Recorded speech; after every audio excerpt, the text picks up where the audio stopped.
All right, hello everybody. It's beau-hindman. It is the 12th of November 2015. I thought I would fire off a relatively quick video about this new tablet that I acquired recently, the LG GPad X 10.1 from AT&T. Basically, it's a tablet that they're offering. They're offering on their network for through their next program, where you can buy it outright with a contract.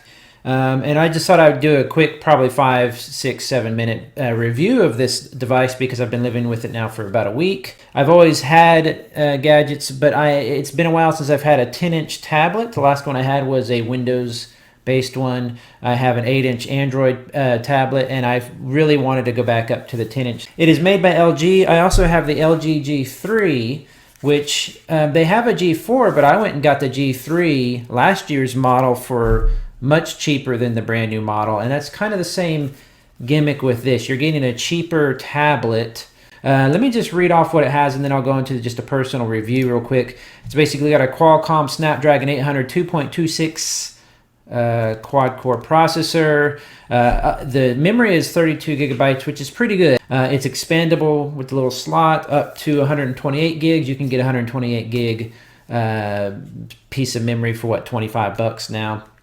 Micro SD. It's got 2 gigs of RAM. It's Android 5.11 Lollipop, which is cool. And I think that they said that the G3 and 4, and I think the pad as well is going to get Android 6 soon. I'm not sure.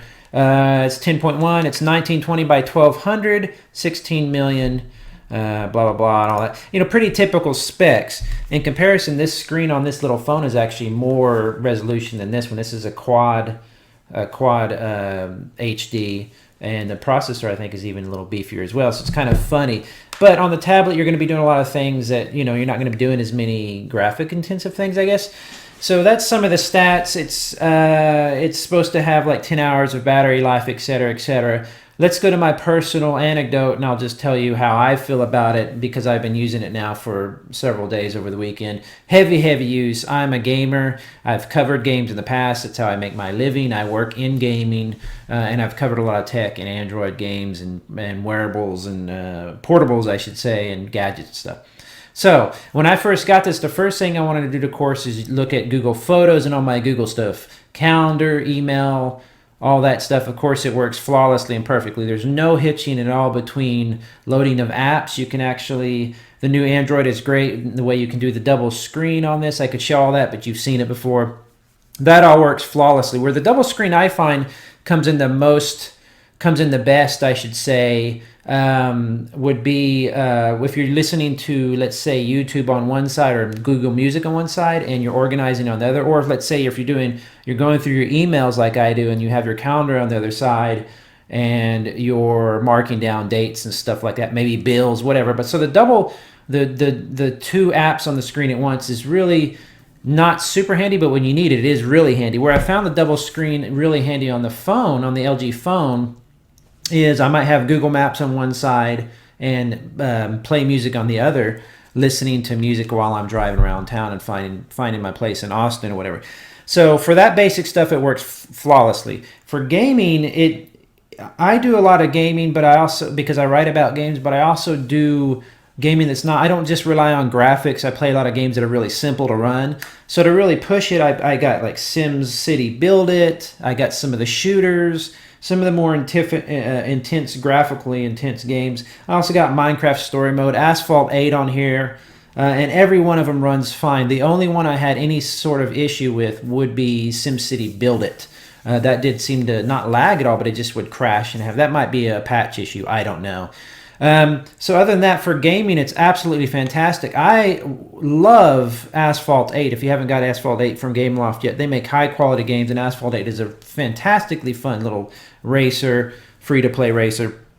And I thought at first it'd be a little bit unwieldy on this thing, and it's actually a lot of fun. I played on my phone as well, and I'm not sure which I prefer, but I think I prefer the larger screen, although I can see the pixels a little bit more because it's a larger screen. But it's a little bit more naturally sized. So I really love it for driving games, action games.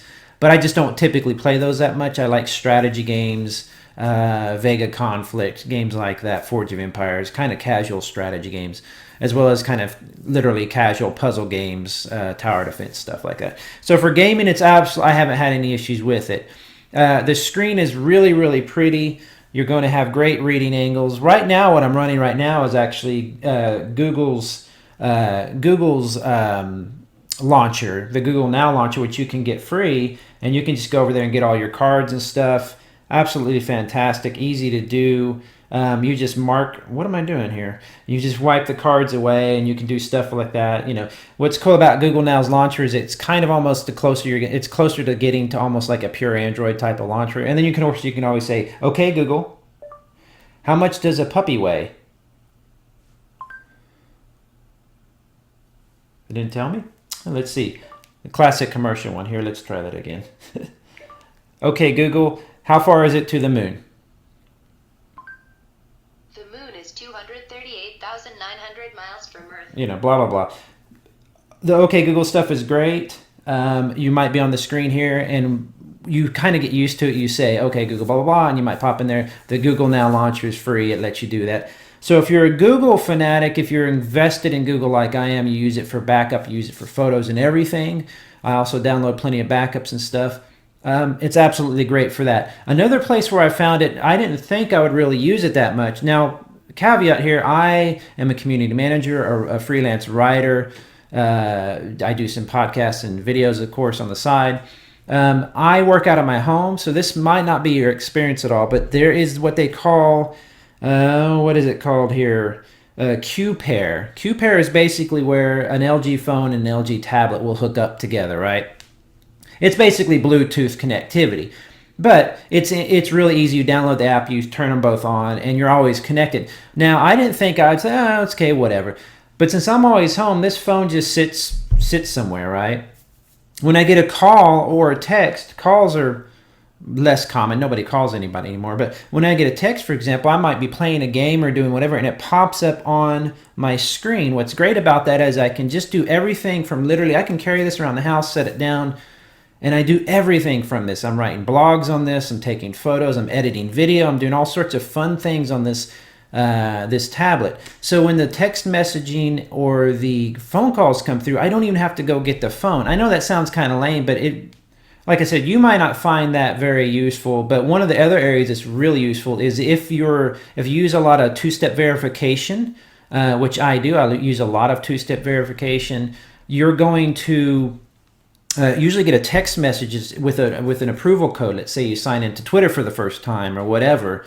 You might get a text message saying, here is your approval code. I have to switch a lot. I really rely on two-step verification. That I can be signing in from this, and that code will pop up here, and I don't have to go get my phone.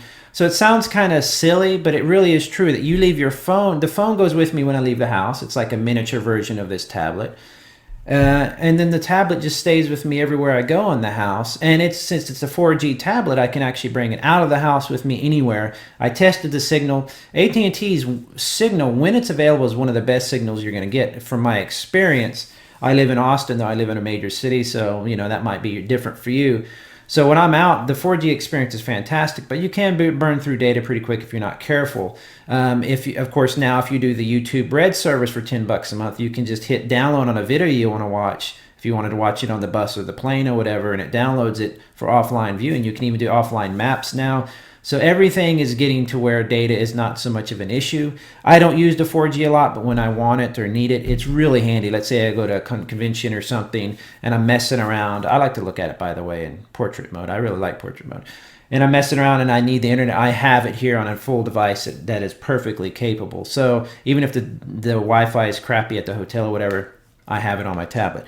So for that, it's fantastic. Basically, your prices you're going to pay, people are calling it a really cheap tablet.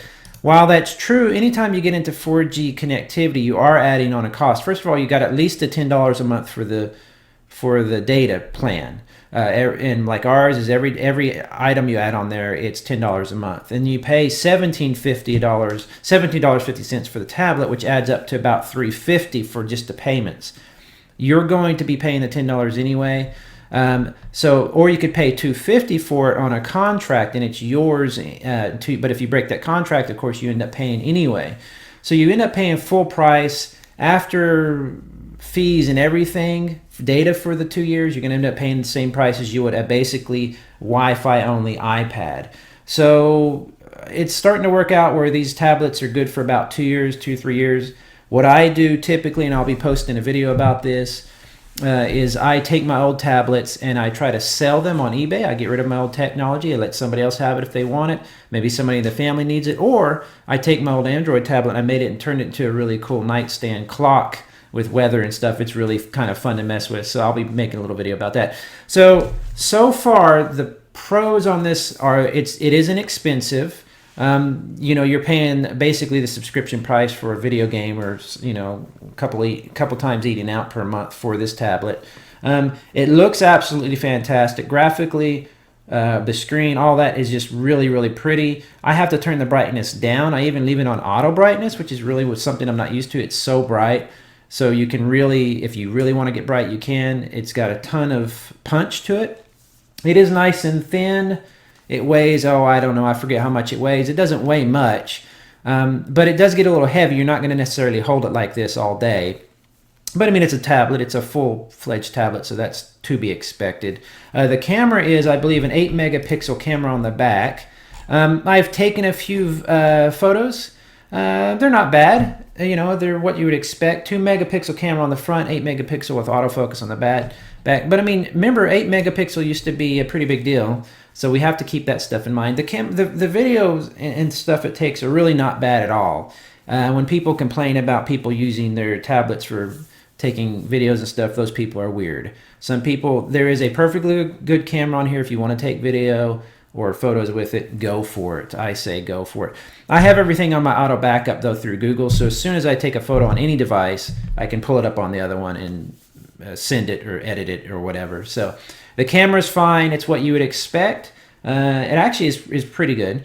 You just be aware of your light and everything, and you'll be happy with it. If your grandmother wants to use this to take her photos, let her do it. Who cares? Camera's fine. The only cons really of this is it does feel kind of, I don't know if you can kind of hear that. It feels kind of plastic. Kind of plasticky, and not cheap, but just a little creaky, like you could easily snap it. It's a thin piece of plastic. That's to be expected. That's where Apple really rules, is they seem to have a nice metallic feel to all of their devices, build quality. So the first thing I did was order a nice cover protector for this. I love these kinds like this that just pop right on and off. I believe they're from Insignia. They're dirt cheap. They're like $8-10. And they protect you. They really protect well. I don't need a screen cover. I'm not putting it in with my keys. I don't scratch it. But I can't find an Insignia type cover for this yet. So I ordered I looked on some reviews and ordered a cheap $10 thin cover, so that if I drop it, at least there's a chance it's not going to crack. You might want to consider the insurance for your tablet. You have the first 30 days protected. After that, if you don't have insurance and you break it, you're going to just have to replace your tablet. And then you're paying for the 2 years for something that's broken. So you might want to consider the insurance. It starts around $6. Or at least get a good cover for it, or just be really careful. Other than that, I think it's a fantastic tablet. I'm really enjoying the heck out of it. It's going to be if this is what tablets are doing now, and it's 2015, can you imagine in 10 or 20 years? It's going to be ridiculous. But I have thrown everything I can at this thing. Oh, and battery life, I have thrown everything I can at this thing, and the battery lasts all day long. That's with me checking into games every 5-10 minutes to certain like social games or whatever, running some graphically heavy games for about an hour, lots of video use, all that stuff again. It runs all day long, and then I charge it up before I go to bed, and then at night I leave it uncharged, whatever the charge is at. I don't leave it plugged in all night. Who knows? But I love it. I'm absolutely satisfied with it. I think if the build quality was a little bit more sturdy, it would be a 5 out of 5 stars, but for right now, I'm saying it's like 3.5, 4. No, I'm saying it's a 4-star tab. It's really a nice tablet, and it's good for the money. Again, even if you paid the $27 a month with the data, That's what, a movie, a trip to the movies or whatever, and you've got your nice tablet you can use for a couple years at least. When you're done with it, give it to your sister or your mother or your brother, whoever needs one, and move on to the next one. So, but anyway, my name is Beau-Hindman. Follow me on Twitter at @Beau_Hindman. I like to do tech and video and toys and all sorts of stuff. So talk to you guys and gals soon. Bye-bye.